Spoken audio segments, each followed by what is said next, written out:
I started practicing as doing property legal work from when I was about 17, when I got work experience in a law firm, and I fell in love with what I was doing with You said mainly to do. you said you've only been in it 20 years. Surely that's only 3 years. Oh yeah, yeah. I qualified in October 1999. So, but for when I was 17, as a sort of a young 16, 17-year-old school leaver, 3 years ago, I was offered the job as an outdoor clerk within the firm of solicitors in London. Right. And that's what led me to begin my training in the profession. So since then, my main area of focus has been with property investors. Landlord and tenant is my main focus area.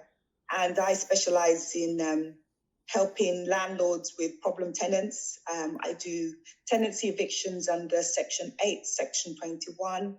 I do still quite a lot of repossessions for residential properties for some of the banks. I do service charge and ground rent disputes, leasehold valuation disputes over the last 20 years. But my focus these days has changed a lot. For 20 years of doing property litigation, you can pretty much get tired of it after some time. You get to do all the court rounds and everything else. But nowadays, my focus is really on the matters concerning my property community, my property club. Yeah, so that's what I do. Sure. I know first time we crossed paths was actually in court when you were representing the building society, and I was there with the vendor trying to buy their property. Correct. That was possibly about 15 years ago now. Yeah, around 2004, 2005. Yeah. Yeah. Correct. So, and I think if I remember rightly, there was about 3 or 4 cases over 3 or 4 weeks where you were on one side and I was on the other side every time, and you were like, "Well, what do you do?" Correct. And in the end, you contacted me and asked if I'd start working for the bank as well, which was kind of a game. Because you were very good at sorting these problems out. So we'll go to the court, represent the bank, and they'll be looking to repossess it. It was always a nightmare situation, for the owners. So yeah, having you there really made things a lot easier. The banks were always looking for their money, and you came up with a creative solution. So yeah, we became friends from that point.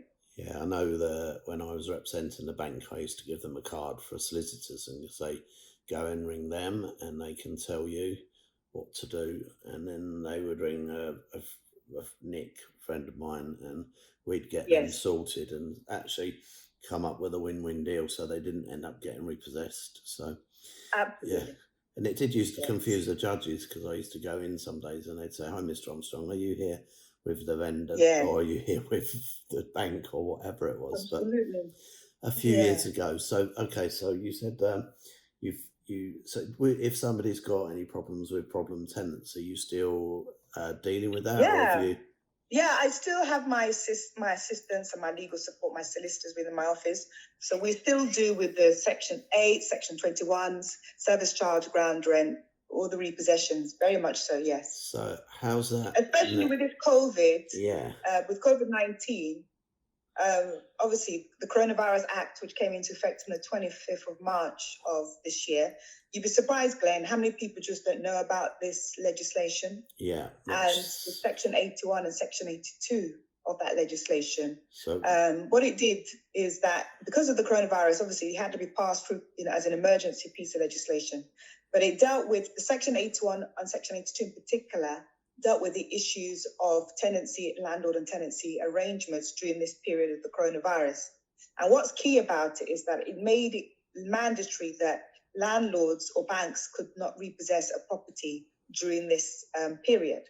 And it meant also to a lot of people in their minds, I've got a rent-free period, or I've got a mortgage-free period, which was misinterpreted in the media as, I don't have to pay my rent or I don't have to pay my mortgage because they can't do anything about it. Not the case. I think, so they've got to be clear that that's not what the Act was. That's not what the Act stipulates. Yeah, but what about for buy-to-let? Can buy-to-let companies still repossess buy-to-let properties? No, the Act makes it clear that they can't during this period. The Act makes it clear that although the proprietor may be in breach of their mortgage terms and not pay, for that period of the moratorium, which is expired 30th of June, the bank cannot issue proceedings to repossess the property. So that's So until the it's 30th of June, yeah? 30th of June is when the moratorium is removed, yeah. Okay. And is that, I had something through the other day where you can get payment holidays on car repayments and other things. Is that all part of the same act? Correct, yes. As part of the concession, the Act recommends that you negotiate with the banks or the lenders, and during that payment holiday, which is technically a breach, they can't take any action against you. But at the end of the payment holiday, you're expected to pay the amount of the holiday, the amount that you've had off, in full, in one lump sum. So if you've taken 3 months off, not made 3 months worth of installments, at the end of the 3-month period, they're going to come after you for the full amount in one hit. That's going to be interesting. A lot of people are going to have defaults and bad credit sometime beginning or towards the end of this year. So, whilst on the one hand, if you're struggling because your tenants aren't paying, and the tenants end up not paying, and then you've got the building societies are going to start potentially pursuing you. So it's not like a 3-month holiday that's tagged on to the end of your mortgage. It's like a 3-month, you don't have to pay for 3 months, but in 3 months' time you need to pay all of it. Correct. There's still a breach. The reason why it has to be this way is simply because the operation of contract law, you can't circumvent that. So it's stipulated in the loan agreement that you've taken out that if you don't meet these obligations at these times, you're in breach. And there's no piece of legislation can change those agreements. It's wide-ranging implications. However, they can store the enforcement of those breaches, which is what the legislation does. It stores it because there's frustration and there's what they call force majeure, which is the Coronavirus Act. There's an incident that was unforeseeable, unprecedented, natural, which was not foreseeable on the part of the borrower, which has frustrated his ability to make the payment. On the grounds of that, those period of suspension do apply. So the lenders won't be stupid enough to issue proceedings because the Coronavirus Act deals with the issuing of proceedings out of time, and the courts won't grant possession orders to them as well. So they're going to wait till the end of the period and ask you to pay in one hit. And if you can't do it in one hit, you are in breach. So, which means that could be a default against your credit name, your file. The judges will obviously take some sort of leniency when it comes to residential properties, but what about buy-to-lets? It's going to be at the lender's discretion. From my understanding is that some lenders are offering a payment plan, so you pay the mortgage plus those 3 months arrears on top, so you can clear it within a reasonable time. But I'm understanding that the lenders are within their powers to request it all in one hit at the end of the 3 months. But are the landlords got any chance, if the tenants haven't been paying, of getting it all paid in one hit at the end? Yeah, unfortunately, as it's always been the case, landlords are the ones who pick up the short straw, and this is no exception to the rule, because unlike the building societies that can have arrangements, and most people will probably, the landlords will adhere to them and sort of either pay it in one go or start a payment plan. Unfortunately, private residential landlords don't have that guarantee when they're renting to the private sector tenants. What they can do, again, just like the landlord, just like the building society, they've got the law that protects them, because the tenancy obligations make it very clear that in the event of a breach of any sort, then the landlord is entitled to seek possession. So technically, based on the obligation of the tenancy, which still applies, just like the landlord can at the end of the 3 months take repossession proceedings, you, the landlord, can also commence repossession proceedings at the end of that 3-month period, and you can do so on the grounds of rent arrears. Okay, so what kind of feedback are you getting from your landlords at the moment? Have you got like loads of them calling you going, you need to evict these, and you're having to explain all this, or are they understanding, or what's happening? Is there many landlords not getting paid at the moment?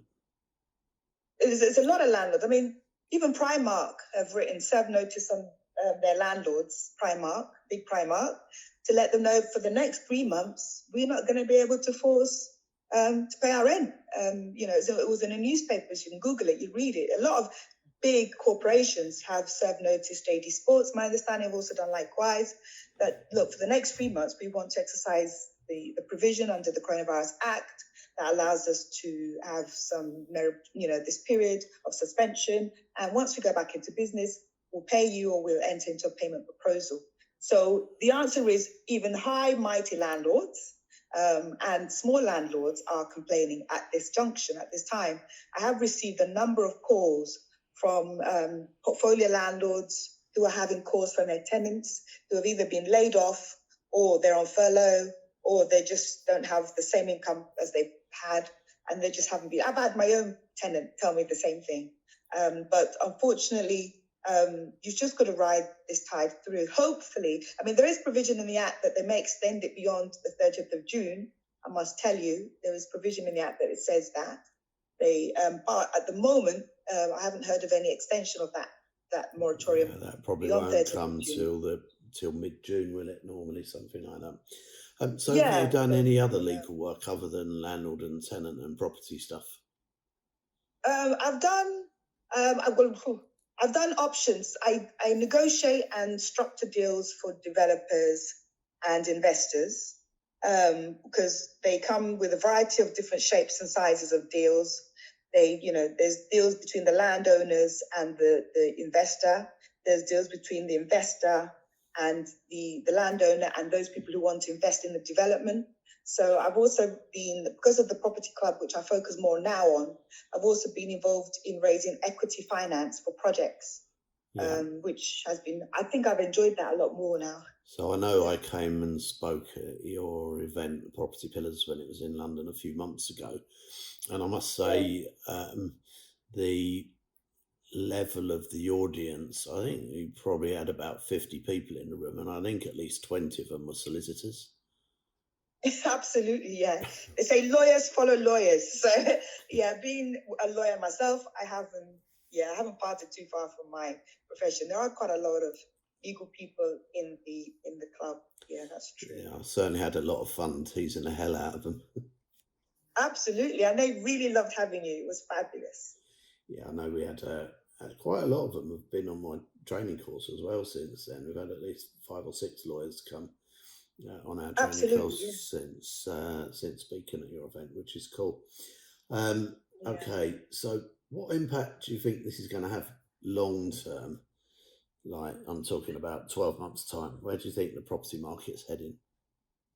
Well, in the world that I live in, which is full of litigation, there will be, in my view, from a legal perspective, a lot of litigation coming from the coronavirus pandemic, which we will feel the brunt of it sometime middle of next year when the courts get jam-packed with breaches. Litigation for me is that picture that you see if you Google it. It's basically somebody pulling the tail of a cow, someone pulling the nose of a cow, and the lawyer sitting on the stool milking it. Absolutely. Oh, God.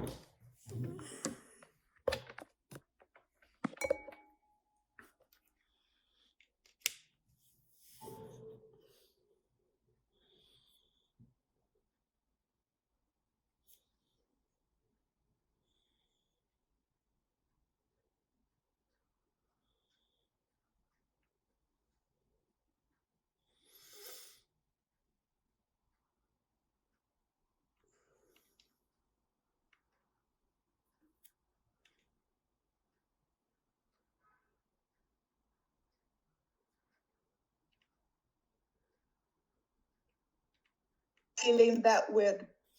Hi, sorry about that. I disappeared off there. You still there? Hi, Toyin, can you hear me? I think I'm just waiting for my connection to come back on. Can you hear me, Toyin?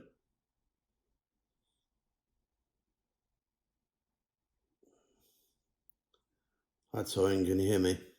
They're going to be struggling. So by the time we get everything back up, it's going to be at least 12 months. So this is a time for people with cash to pick up some fantastic opportunities. Yeah, sorry, Toyin, if my laptop cut out for about 20 seconds there, so I'm just going to ask you, I'm not sure whether everybody else heard what you just said, because my laptop cut out. I don't know whether you were connected to them, but could you just repeat from the last question I asked?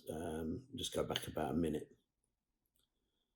Okay, I was just saying that in my view, within the next, between now and December, I think property prices will begin to go down because over the last few months, a lot of us haven't been able to work in our full capacities. People are going to have a lot of debt to deal with, and some people are going to be desperate to sell to release cash to pay for their debts and pay for their commitments because their businesses haven't been in operation. So because of that, I do think that this is a good time, if you have got cash, to pick up some phenomenal deals. Yeah, so that's exactly it, especially if you can be creative and, do delayed completions, anything like that, and the type of stuff I do all the time. Yes, definitely. So what area do you think will be most affected by what's going on? I think service accommodation providers and rent-to-rent people are really going to struggle because people with social isolating or social distancing, people are not so upwardly mobile at the moment. So people are going to begin to think of alternative ways to meet and greet and do their businesses. So going into a hotel or somewhere like that with all of this disease happening is going to make people very nervous. So I'm expecting that people who are in the service accommodation industry will be the first to really feel the hit. I have to say, I've had a few number of calls from people who do service accommodation. There's one gentleman who's got 220 rent-to-rent SA units within the Central Milton Keynes, the hub area. Yeah. And he was phoning me because he wanted advice because basically his units were practically empty. Yeah. And he had committed large sums of money to the landlords, which had been running successfully for many years until this point. Yeah, so he was asking me for advice about how to deal with these breaches, and he was even contemplating handing the keys back in certain cases. It's mad. And some cases, he was handing the keys back. He was asking me what are the consequences of if I handed the keys back, what are the consequences if I sent it this, and we were just going through his contracts, which he did, and I was guiding him as to the consequences, the worst case scenario and the best case scenario. But it's mad because that actual block of flats, like the hub and Vision in particular, when Vision launched, it was in the middle of the recession, and you could pick up 2 beds then for 130 grand if you were the trade end of it. I think they'd been selling for 200. But now they're well over the 300 grand because they're renting out at £600, or were rented out at £600 a week as serviced accommodation units, near the station, and I'm sure your person was responsible for quite a lot of them because of the having the concierge there, and it just works very well for serviced accommodation when serviced accommodation is working. But because everything has so much died down. Okay, look, as always, I normally chat to our visitor for the evening for around about 30 minutes, and then I throw it open for questions. So if anybody's got any questions, the routine, type it in, and I'll ask Toyin, and she will answer your questions. So we've actually had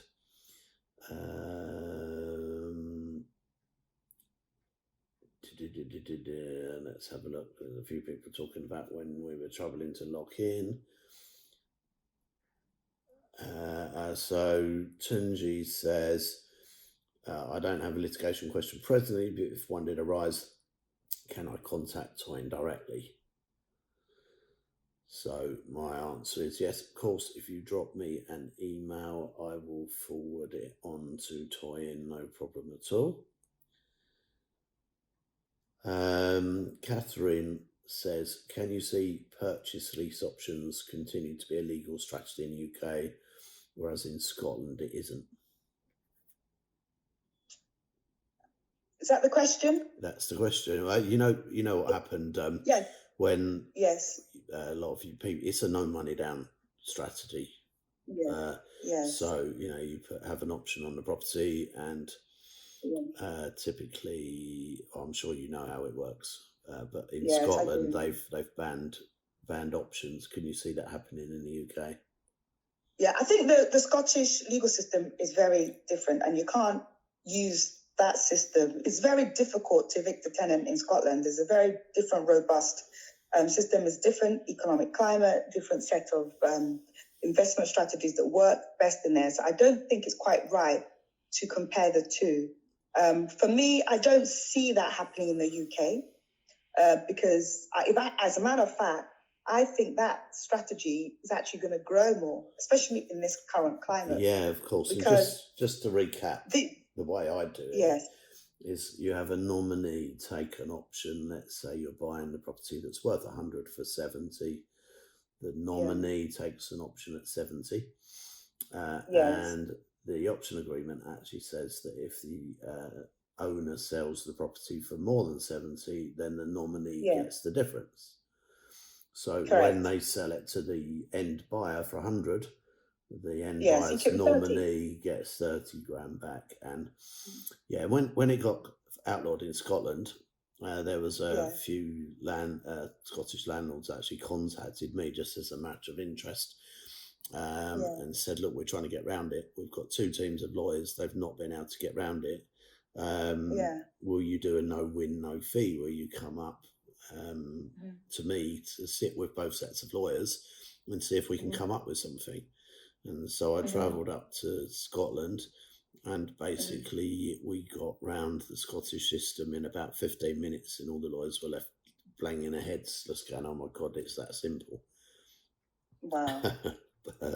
They're just going to be finding other creative ways of finding a loophole. Exactly. And in any piece of legislation, there'll always be buts and ifs. Yeah. So once you find the buts and ifs, you create the scenario, the roadmap to that but and if, and then you've got a solution. And that's my point, is that if there's something that gets stopped, I guarantee if there's a way around it, I will find a way around it, because I've got people like Toyin I can speak to and say, what if this, what if that?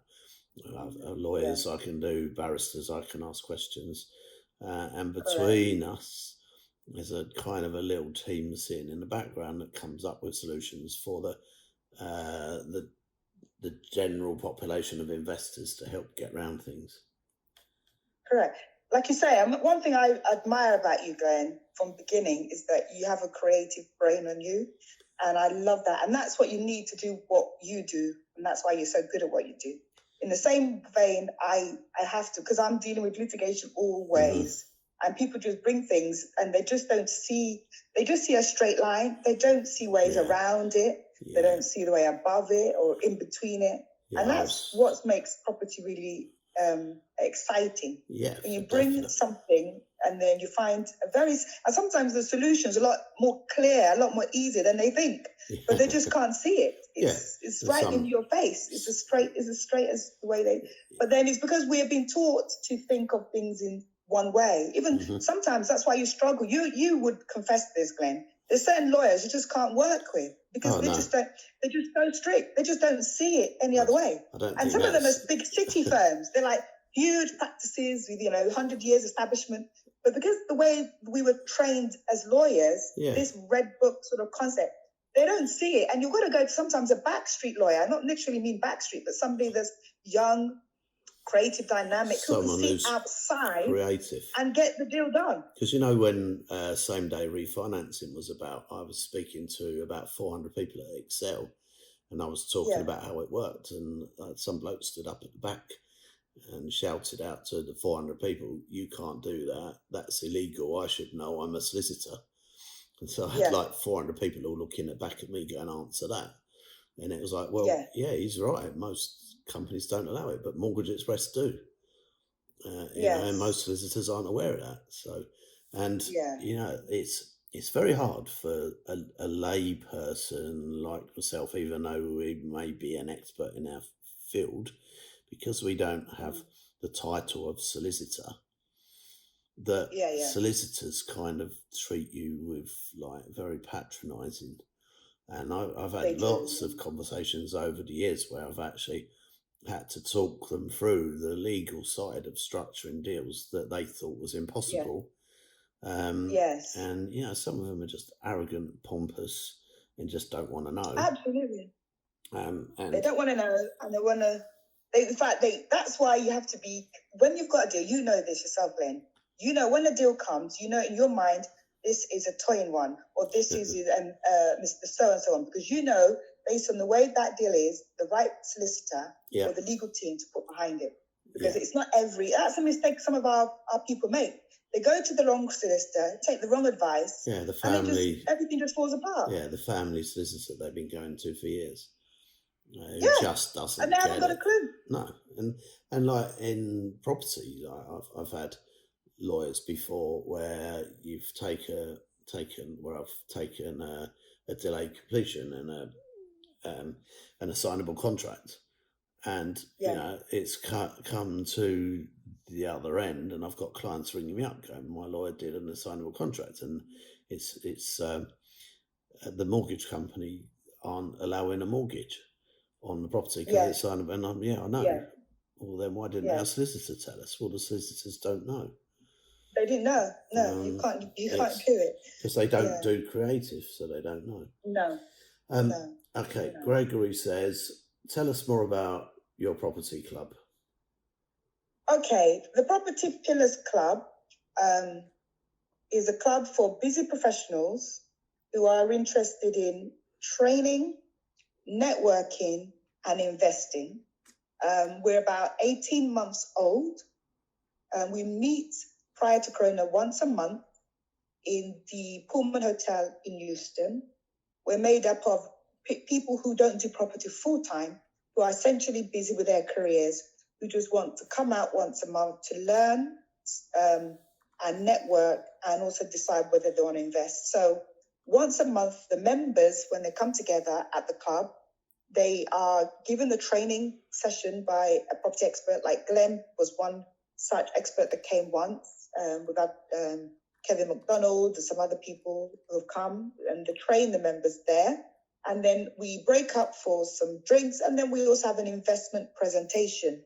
So we bring off-market investment products to the members, and the members get the chance to sort of Q&A the originators and also decide to proceed and invest. One example of some of the successful things that we've done at the club was we successfully partnered with the cemetery developer in the Seven Oaks area in Kent last year in September.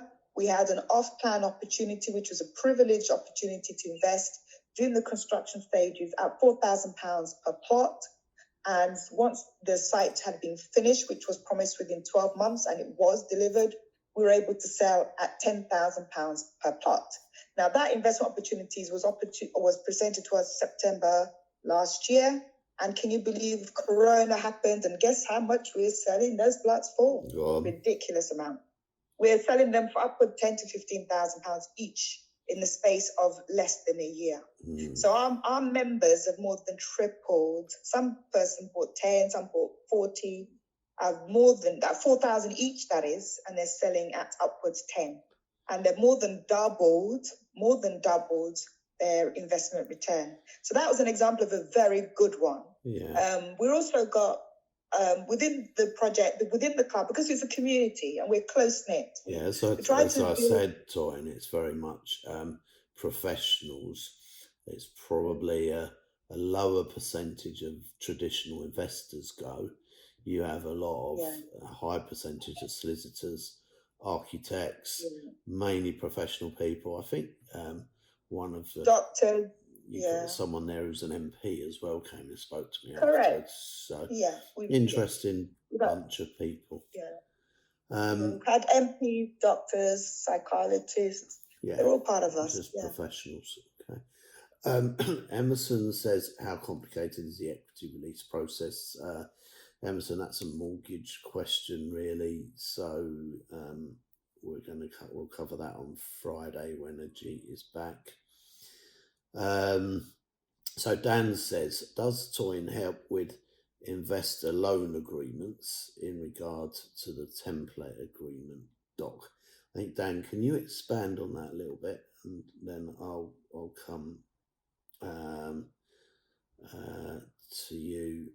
I just need to expand on that because I'm not sure what I get the bit about loan agreements, and I'm sure Toyin could do. But if you're talking about loan agreements which are heads of terms between investors, then I'm sure Toyin can help out. So Biola says, what service can you give to a serviced accommodation operator? Well, in the past, my job has always been to help with the drafting of the contracts between the service accommodation operator and the landlord, or the service accommodation operator and the agent. They've given me the role of negotiating the terms and drafting the legal agreement that binds them together. That's one thing I've done. I've also been able to look at the obligations of the landlord, the owner of the building, as to pertaining to the service agreement that he's got with the operator, to make sure that he is not in any breaches of his own mortgage conditions that may give rise to a claim by the lender seeking to forfeit the lease. So I've had to look at it, those sorts of things, and I've advised them according to their leases what they can and what they can't do, and what provisions that are allowed that the lease permits to, and what the lender will accept, what the lender will not accept, and the risks that they decide to take, and then they're left to decide whether they want to proceed. Okay. Ozia says, what's the criteria for being part of your property club? The Property Pillars Club. I'm going to answer that, Toyin. I say you definitely need a sense of humour. Yeah, man. It's open to everybody, isn't it? Absolutely, yeah. We're open to everybody. We invite people to come along first, not to commit. It is a members club. You've got a Facebook page, haven't you, that they can go and find? Correct. Is it just called Property Pillars? Property Pillars. We've also got a Property Pillars website, which is www.propertypillarsclub.com. Propertypillarsclub.com. And I'm sure we've also got there's about 530 members. We've got our Property Pillars group page on Facebook. We've also got Property Pillars main Facebook page as well. But if you have a look at the website, you can see some of the details about what we're about. And I'm sure you can subscribe to the mailing list and get information every month on the events and when eventually they're going to start again. Absolutely. Krasimir, I do love Krasimir. He's just put a comment, Godfather of property. Gareth. Gareth said he just covered. Right. Toyin said, when will be the best time to buy a property? In a couple of months, or at the end of the year, or early next year? I would say all of the above. It was like we spoke to the bridging man yesterday. If you can get enough discount where you can get 100% funding, which you can get via him, then fill your boots and buy everything. Don't wait. Just start now and just buy loads.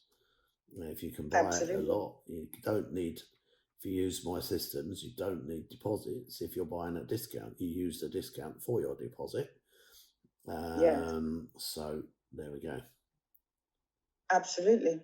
This is make hay whilst the sun shines. Exactly that. But make sure they're win-win deals. You've got to make sure they're win-win for everybody, because we can make them win-win deals. Again, I'm not quite sure on this question, Dan. So, does Toyin help with terms and conditions of property investors' business models? Right. Yeah. I think he means that if property investors are working together. I don't know. I don't understand that question. It depends on, like you say, I'm not clear myself, but I've worked with joint ventures where parties have come to me and have asked me to put together a contract, making me understand what the heads of what both parties are seeking to achieve that's are. the heads of terms, isn't it? And whatever you Correct. do when you take don't let two sets of solicitors negotiate the contract for you. You make sure that you get it negotiated, give them the heads of terms, and just get them to legalise it. Correct. Yes. Dan, is get them to ratify it and check it through and approve it, and then you go ahead and execute it. Dan says, what would you say is the best property strategy for the next 12 months? I'd say, first of all, it depends how much time you got and where in the country you are. If you're more up north, I'd fill your boots on cheap rental products that you can get your money back out of by buying cheap enough. In London, I'd be doing delayed completions, and I have a technical term on my courses, and Toyin, put your finger in your ears. Basically, I call it fuck off money. How much do I need to exchange for you to go, me to do the work and do your property up and then sell it and get you paid? Yes. Right. So, I think it's just keep looking for opportunities, keep your ears to the ground and fill your boots. And there are plenty of them, Glenn. There are really plenty lurking around. I mean, I had people calling me, again, service accommodation people, care homes, because obviously care homes are really, Corona is really bad in care homes. And like, oh my God, business is going, everybody's going back to their parents or their families. And the care homes are getting empty, some of them. So business is down. So they try to look into sell the building just to get rid of it. Yeah, there'll be all sorts of stuff. I was offered a property today, and they just went, whatever you can get a value of, if you can do it quick, I'll take that. 70% of,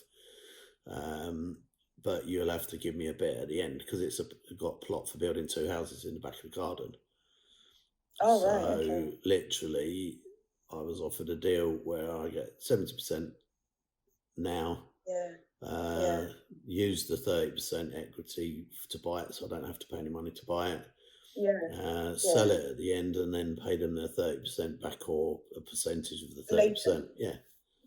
So that's great. You could do as many of them as you can find. Absolutely.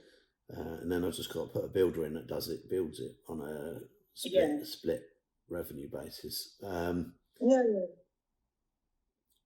once you got it, and you're able to get planning secured in it, you can get finance to do the build anyway. Yeah, exactly. Here we go. I'm a postgraduate student depending on my parents' income. My mum lost a job recently, which makes it difficult for me to afford paying my rent. My contract is ending at the end of the month of August. Is it possible to cancel my contract? That means her rental contract.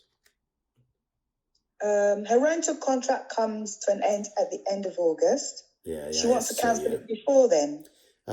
Is it okay? Is it possible to cancel my contract before then? I think is what she means. Yeah. Oh, the answer is no.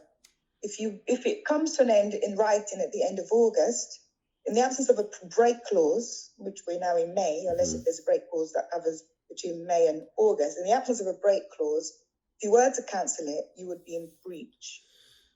But a lot of people, and this is something that you and I hate, Toyin, when we're talking to investors, a lot of tenants will use their deposit for their last payment. Yes. Which is something that's very frustrating, but happens a lot. It happens, it's very common. Yes. You're not supposed to. It's not supposed to be used for that purpose. But yes, it happens very much. Right. Another question. I've had a few more people ask about. Just repeat the website details again and the name of the club. We're getting a lot of people asking that. Okay. The website is www.propertypillarsclub.com. Property Pillars. Property and then Pillars PILLARS.com. Okay, wonderful. And if anybody wanted my email, Shall I give that? If anybody wants to contact? Yeah, you can do that. But if anyone wants it, they can just email me and They I'll can forward see. it to. Yeah, they can. Yeah, it's on the website as well. I have to say that. Right. Flora says I have to vacate a property on May the 28th. Yes. I think she's been given 2 months' notice. Is that not legal? It's what the solicitor said. I don't think they can force you to vacate at the moment, can they? Even if it's at the end of a tenancy? No, the only thing they can do is serve you notice.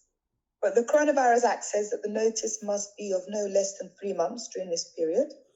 Okay. So provided that the notice they've given you is no less than 3 months, they can serve you notice, but they cannot issue proceedings against you. Okay. During this so period. basically, just stay there and don't worry about it, is what you're saying. Correct. Okay.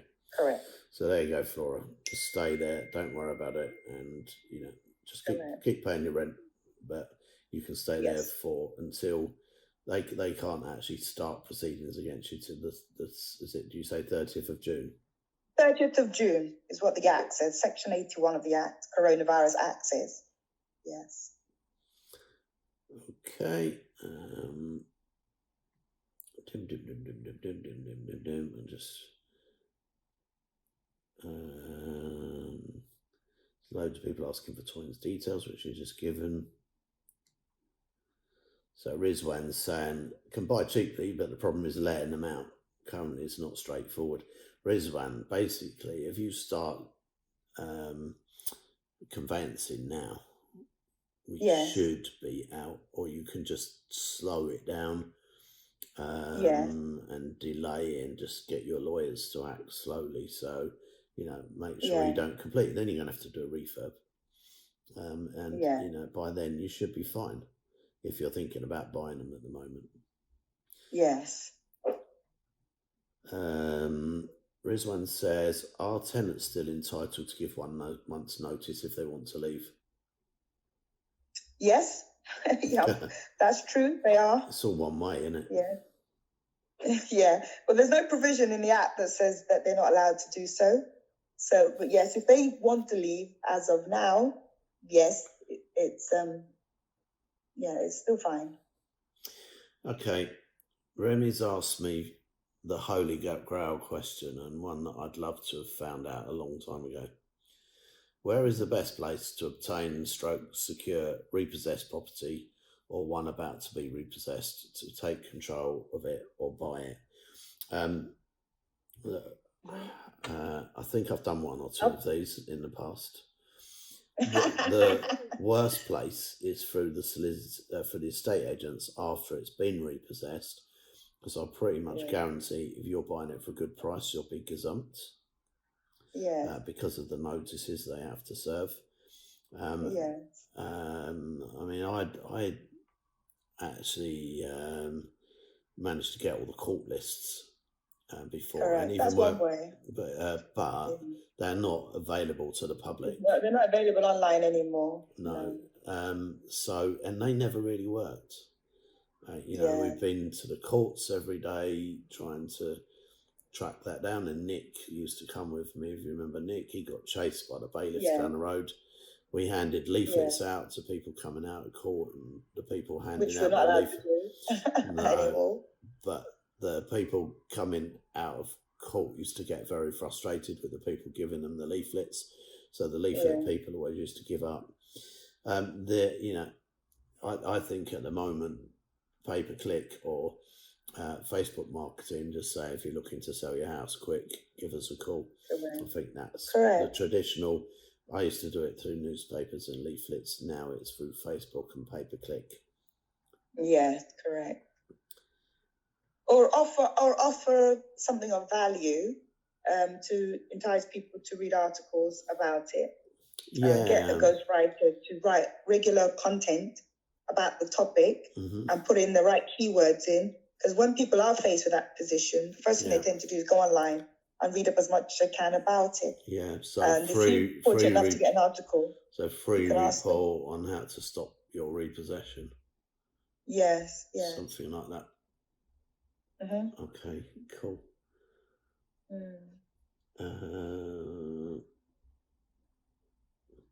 Prakash says, what would you advise landlords when a tenant only pays 75% of the rent every month rather than all of it? That is a breach of the agreement, and the landlord is entitled to terminate the contract and seek possession of the property on grounds 10 and 11 of the Housing Act of 1988. So take action is what I would say. Write a tenant a letter of demand for payment for the full amount within 7 days. Bailiwich serve the tenant notice and tell him you're going to seek possession for the breach. And then wait till the 30th of June. To issue proceedings, yes. Yeah, okay. But you're happy, just to sum up, because we've kind of run time now, you're happy if anyone's got any repossession problems for people to contact you? Absolutely.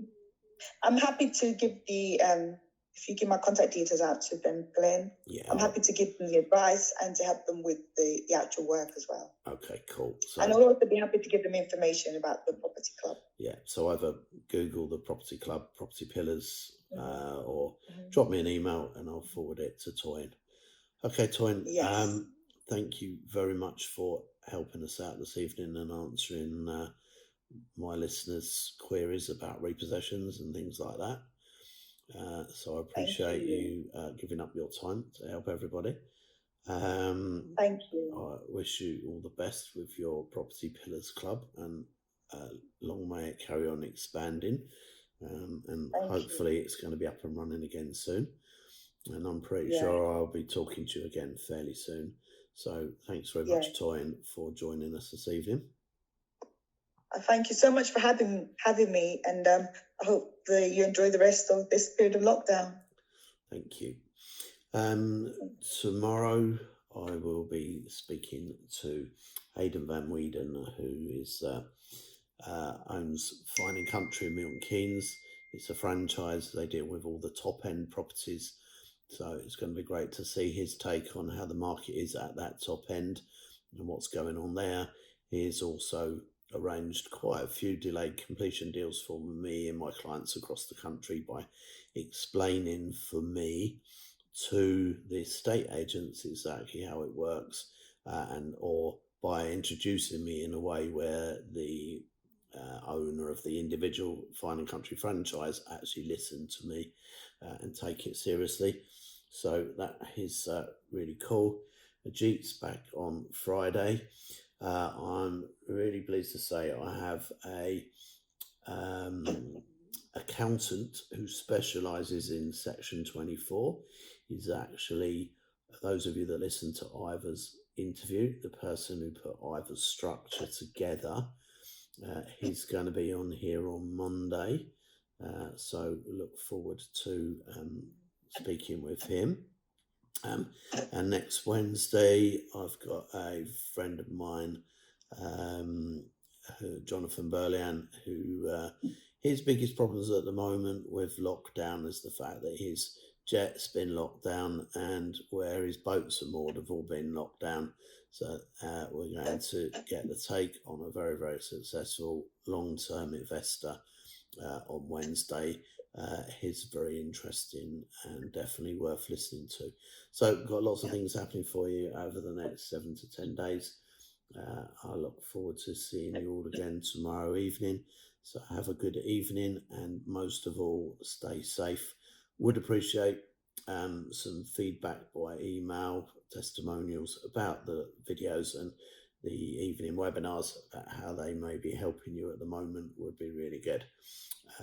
So thank you very much again for joining us. Speak to you all very soon.